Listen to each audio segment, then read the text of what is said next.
The snakes are actually really wonderful pets to have with physical disabilities like that. If you're a tong manufacturer watching this video, please that doesn't even sound magic. Just sitting and holding a snake makes me feel so at peace and so relaxed.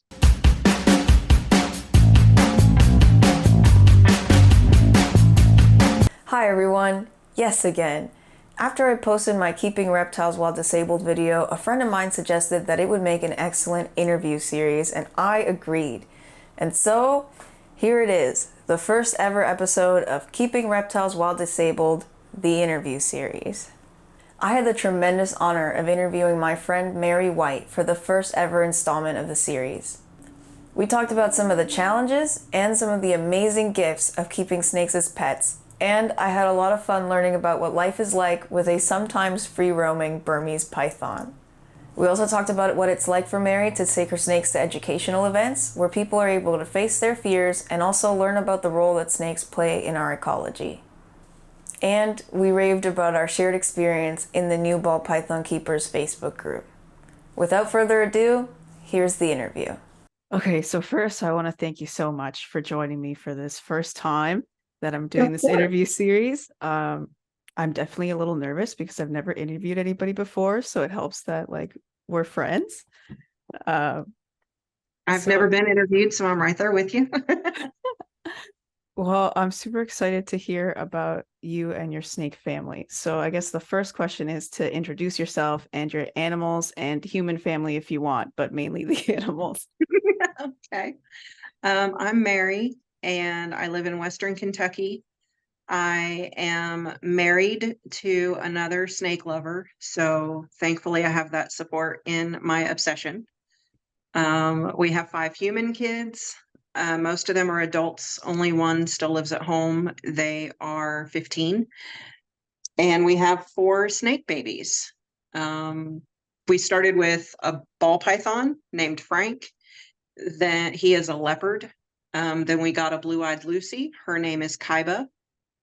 Then we got our big boy Burmese. He is 5 years old, roughly. And then we got Wasabi, who is a carpet python. And he is just under 2 years old, I think. Nice. Thank you. Welcome. And Big Shoots is the Burmese's name. Yes, he's the big baby. And his name comes from Letterkenny. I don't know if you're familiar with that TV show. Oh, yeah, I watched Letterkenny, but I'm usually not in the best remembering state when I'm watching Letterkenny. Yeah. Okay, how long have you been keeping reptiles? So your first one was 4 years ago? Wait. We got Frank in, I want to say September of 2020. 2020. He okay. was a year old, and he came off a Facebook, rehoming post kind of a thing. We knew absolutely nothing about snakes at all.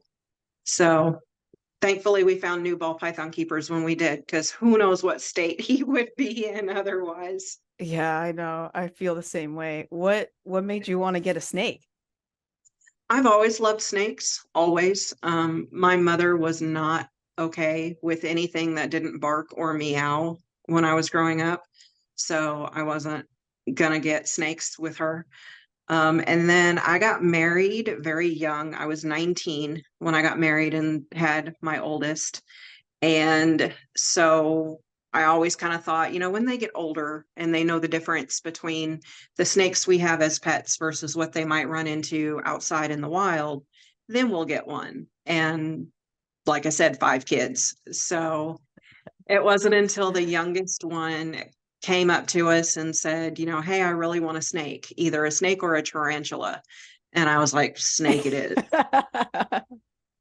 Yeah, that's fair. Tarantulas, they're pretty to look at, but they're a lot more intimidating to me than snakes are anyway. It's the same. Yeah, I'm not good with spiders. Yeah, it's a whole lot of legs when you could have no legs. Yeah. What are your disabilities, and then how do they affect your ability to keep reptiles? So I have, my right leg was amputated right above the knee. So I have a prosthetic, and which I can't show you that very easily on camera. But then my right hand is also polydactyl. I'm missing some fingers and I had to have some surgery because they were webbed, fused together like this when I was born. Oh, So I needed surgery to have really any kind of function at all out of that right hand. Um, so I do have a prosthetic that I need to walk around. I also have scoliosis and degenerative disc disease. So some days I'm just in a lot of pain in general. So the snakes are actually really wonderful pets to have with physical disabilities like that, just because some days I can't really get up and tend to them as easily. It's not like a dog where you have to get up and water the dog, take the dog for a walk, let the dog outside. The snakes, as long as they have clean water and their husbandry is good, you can go a couple of days to rest and recover and not have to give them daily attention. Except Big Shoots. Big Shoots demands it. yeah, but that's more of a fun attention, you know. It is. It's a very fun attention. But really, it's just a matter of adapting. I don't have anything stacked up tall. I don't know how well you can see behind me. But this is the carpet python enclosure. It's 4 feet tall and it sits right on the floor. And then over here is Big Shoots. It's 3 feet tall. It also sits on the floor. Yeah. And then I've got my 2 ball python enclosures. They are in 4x2x2s stacked on each other on the floor. So I don't have to climb to get into anybody to do deep cleans or anything like that. I don't have to climb. I don't have to get on step ladders or tiptoes or anything like that. So that's one of the main things I've done as far as accommodation goes. Awesome. Thank you for sharing that. I was going to ask next what were some of the things that you do, so I appreciate you just hopping into that. I remember a while back that you were talking with Lori Torini about how to do target training. Mhm. And I was hoping that you could share the way that you target train. So one of the things that she suggested, I'm going to get my target out, my target and my tongs. Her idea was to take the target and glue it to the tongs so that when target training, I can show the target. And then when they do what they're supposed to do and they're ready for the reward, flip it over and there's the prey item so that I can do everything one-handed. Right. And I haven't glued it to the target, obviously, but I have been implementing that technique where I just hold the prey item. Usually I can do better than that. But I just hold the prey item with the tongs, show it to them, and then flip it over. Yeah. With Big Shoots, it's a little trickier. I actually have not been able to successfully target train him. My husband has to do it because his target is literally the lid off of a 5-gallon bucket from Right. Lowe's. And then we use the lid to target train him. So it's very big, it's very awkward, and the tongs are very cumbersome because his rabbits are heavy. Right. Yeah. And he is actually seeing me move around. So I'm just going to let him out. Awesome. I don't know if you can Let him go. see from over there, but he might come out. I don't know. Nice. It makes sense. Big target for a big boy. Even Yeah. my boa imperator's target is like a dinner plate. Partly so that I can, when I'm having a tough time, just put a rat on the target and make sure she's still getting the association at least. So yeah, that as far as choice-based handling, he'll come at the door when he wants out and I just open it, and sometimes he'll come right out immediately and sometimes he'll just sit and stare at me like that for a while and then he'll come out in a little bit. Yeah. But we do choice-based handling with all of the snakes. I'm not a big fan of just reach in and grab them. Yeah.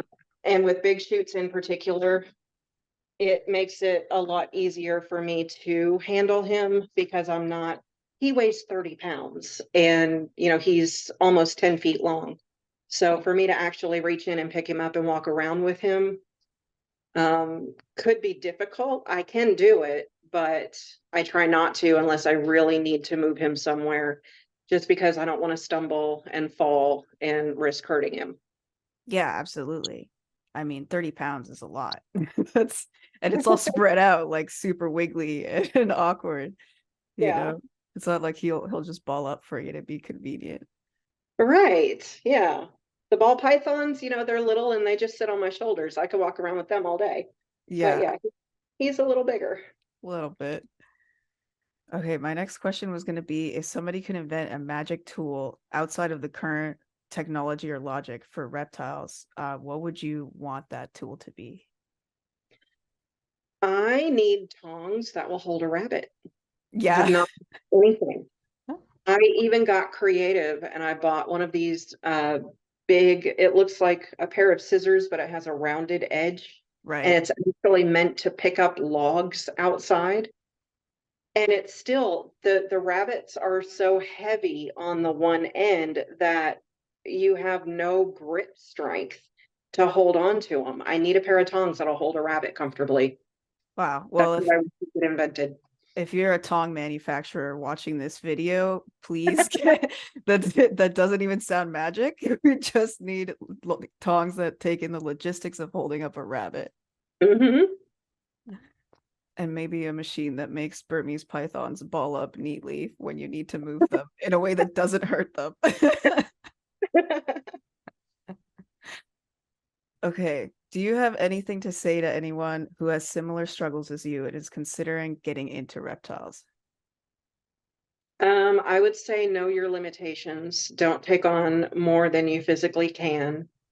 With daily water changes, fluffing substrate when needed to keep up humidity, spot cleaning, and then of course just giving them all the attention that they need, feedings.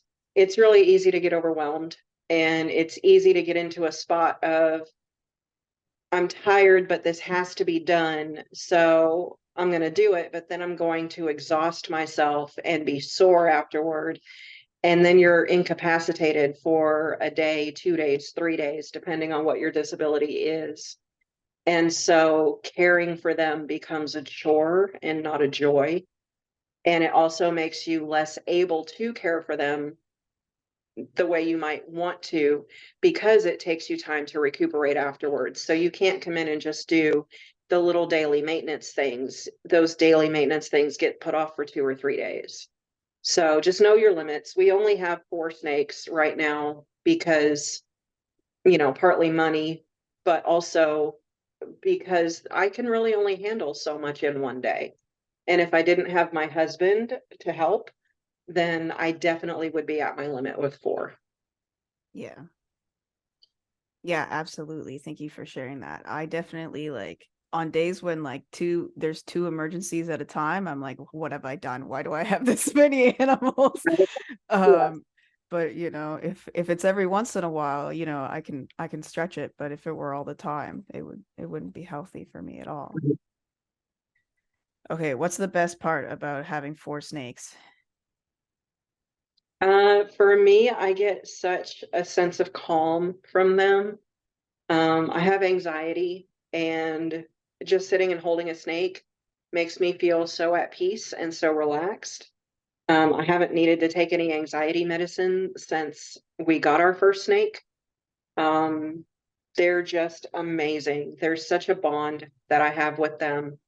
Um, and Big Shoots is my big mama's boy. He will come find me and spend time with me. He'll have an entire room to explore, but he's going to come climb on me. And that's just such a warm feeling. I know they say snakes can't love. I'm not trying to, put that out there that, it's a loving bonded relationship. But it makes me feel good that he seeks me out for that comfort and that positive interaction. Yeah, that's really beautiful. I'm personally not in a place where I can have a giant snake looking for me around my house, but I see how that would be like like such a warm and delightful thing. Just like, oh, you turn a corner and there's a giant snake and he's looking for you, you know? He's like, oh, there you are. That's so sweet. My next question was going to be about how you take him and your other snakes to educational events sometimes. And I know you just did that. What's that like? What are people's reactions to him? It's amazing. We only take them to events where it's been advertised that they will be there and this is what it's about. So we don't just drive them to Lowe's or to Walmart where people might be, a snake. Yeah. Um, so people know that they're going to be there. It's advertised as an education event as well as like a meet and greet, face your fears sort of thing. So they know what they're going there expecting to see. I've gotten nothing but positive responses. People are eager to learn about them and help, dispel some of the myths. We've had people that'll come up and, I want to look at it, but I'm scared. I don't want to touch it. And then by the end of the interaction, almost all of them will at least pet the snakes. You just stand there and you hold them and you talk about them and you answer their questions and you see the tension start to leave their body and the curiosity takes over. And they're like, well, okay, maybe I'll pet it. Is that okay? Oh, yeah, sure, go for it. And you see that they start to lose some of that negative connotation because all they've heard is bad things about snakes their whole life. So when you can tell them about their personality, where they come from, what their natural food source is, they're not really out there trying to eat your stray dogs and cats, unless they have no other option. It's just not going to happen. Um, and they see how calm they are as we're holding them. And so they don't have that reason to feel threatened or nervous. And by the end of it, it's almost always a positive experience for them as well as for the snakes. My snakes love it. Yeah, that's so awesome. It's like such a cool form of enrichment for them to go out and get to meet people. I think so too. And Big Shoots came to us already trained as an education snake. He was being worked with and going to schools to teach kids about reptiles. So we've just continued that with him. And then in that process, Wasabi, the carpet python, and Kaiba, my blue-eyed Lucy, they are our most social snakes aside from Big Shoots. So they seem to really enjoy it as well. They will both stretch out to try and climb to new people if they are, within reach. So they go to all of our events as well, and they seem to always do really, really well. That's so awesome. It's great that they're like established and socialized enough that they can get to enjoy experiences like that. And then also people get to learn about them. Yeah. Especially because they're such little dolls. They're such precious babies. And I think it's really important just to get the awareness out there and to get the information out there, just to help dispel some of that fear and some of the negative association people have with them. Snakes are just out there doing their snaky thing. Even the venomous snakes are doing good things. They're controlling rodent populations and ticks and, other pests that harm us and harm our mammal pets. And, rat snakes, king snakes, the ones that people see out in their chicken coops and they get scared and they kill them because they don't know what they are. Those are the ones that are actually keeping the venomous population under control. So when people can lose that fear and just look at it as this is an animal doing its natural animal thing, then maybe we can help with conservation and not killing snakes that are actually benefiting us. Yeah, absolutely. I'm in a few like chicken groups because I used to keep chickens, and there's the chicken groups and then there's the snake friendly chicken group, and the Yeah. line the line between them is it's harsh. It's a harsh line. Yeah. Which is like it's a little frustrating, if you care about animals and nature, I feel like you should apply that to the world around you. If you don't want to live in the country where there's snakes and stuff, then don't live in the country, move to the city. Exactly. I agree. Snakes were here first.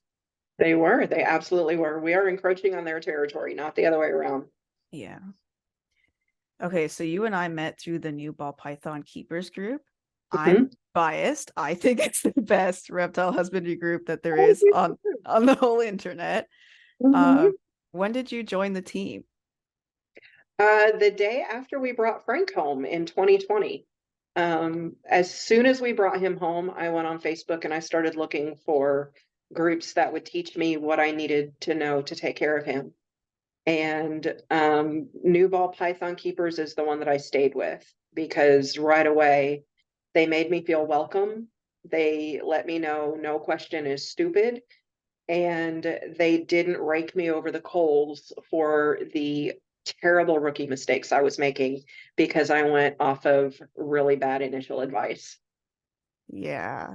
I mean, the pet stores, they don't really set you up to succeed, especially with ball pythons. Definitely not. No. I know that I found like a really striking difference in the culture of new ball python keepers versus other groups where like the priority of like the prioritization of kindness is just not something that you see in very many spaces, especially like reptile online spaces. But like Right. ultimately it's educational work that we're doing, and like you have to educate with compassion. Yes, exactly.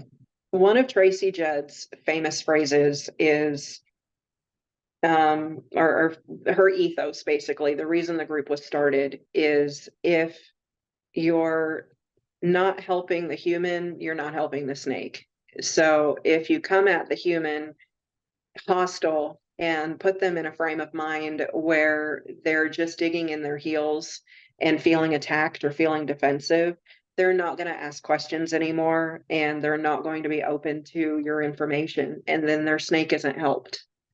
So I think the kindness approach is really key. You have to meet people where they are and in a space that they are open to hearing your input and don't feel attacked for it and close down. So I think her group is really, really unique in that respect, and it's really needed. And it's interesting because since New Ball Python Keepers got so popular, I'm seeing other groups that are taking a similar approach. And while I still don't think they quite meet up to her standards of kindness first, I do, I am happy to see that it is spreading and not just into ball pythons, but other species as well. And because of that, I think a lot of the standards are improving. People aren't just going back to, well, this is how I've always done it. They're willing to learn new keeping techniques and new strategies and even training tools like target training and choice-based handling that even when I started keeping was still, pretty new. People thought we were hokey for trying to train a snake. And now it's almost common knowledge that everybody does this, or at least everybody's aware of it enough to see it as valid and that it has merit. Yeah. Yeah, absolutely. I've definitely also seen a bit of a shift in the last few years, and I hope it keeps growing. And I'm like super thankful to Tracy and everybody in the new ball python keepers team for helping model what it can be like to help each other without like being mean about it. Yeah. And it's easy, like I'm pretty judgmental just off base, so I have to like Same. check myself and be like, I too have made mistakes. I Mhm. also had a ball python on Aspen. That was me, day one on Aspen. Yeah. Aspen. I live in Canada. I Right. mean, I can't use Aspen bedding. And that's the thing when you become a mentor or a moderator, an admin, whatever, for the new ball python keepers, it's humbling because you do have to check yourself and say, hey, I was new too. I started out making, XYZ mistakes, and they were so kind to me. They were so patient in helping me do better. And now it's just a matter of paying that forward because I know 100% in my heart I would not be the keeper I am. And I've still got so much to learn, but I would not be the keeper I am if they hadn't on day one been as kind to me as they were. Yeah. Absolutely. Well, that was it for all my questions. But thank you so much for taking the time to sit with me and talk about this and sharing so openly. You're quite welcome. I'm honored to be asked. Yeah, I'm honored to have shared this time with you. A million thanks again to Mary for doing me the kindness of taking this interview and for being so open about her experiences keeping reptiles while disabled. If you are a disabled reptile keeper and want to talk to me about it, please feel free to reach out. My Instagram and email will be in the description down below. My Patreon is also in the description down below. Huge shout out to my patron, Billy, for their ongoing support. If you're interested in checking it out, all the funds go towards fostering or rescuing reptiles or go right back into the channel. As always, be kind to yourself and others, and don't forget to make room for reptiles.